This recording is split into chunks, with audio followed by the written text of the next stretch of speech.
Yo, I'm going to show you a few moves I like to do this year that get me in scoring opportunities pretty much almost every time. And the first move is the post hook. And what you want to do is just hold the right stick by itself at the 11 o'clock or 1 o'clock hour. And you also want to hold the stick through the process. Don't let it go. Don't act as if it has a release point, even though it may seem like it. I found more success in just holding the stick through the whole animation, and it's worked for me for the most part. The best players to do this with is Roy Hibbert, Dwight, and Pau Gasol is pretty good with it, but Roy Hibbert and Dwight are more consistent, at least in my attempts so far. And if you double, just kick it out to an open teammate, and they'll be open most of the time, even though I know shooting is sort of fucked up this year. And the next move is a post shimmy fadeaway, and you want to do this on or towards the baseline. And to do this, you just hold R2 with the right stick away from the basket. And I found that Dirk, or the player you do with, gets the best animations when they're on or near the baseline. You really don't want to do it in the paint like I did right there, but it still works there, but it works best near the baseline. And Dirk's pretty money with this once you get the release down. And the next move is the drop step, and I'm using it with Dwight.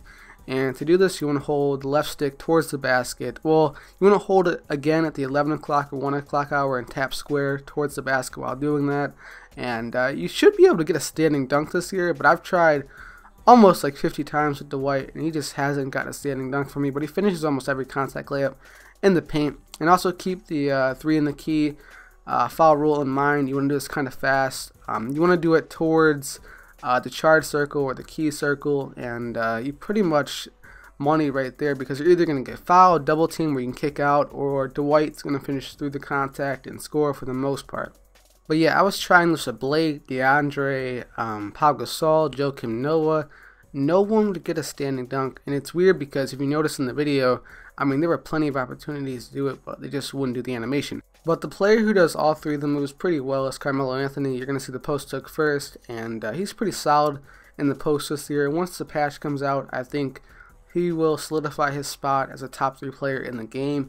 He's probably my favorite player again this year, because once shooting is buffed, I mean, he's just going to be a monster.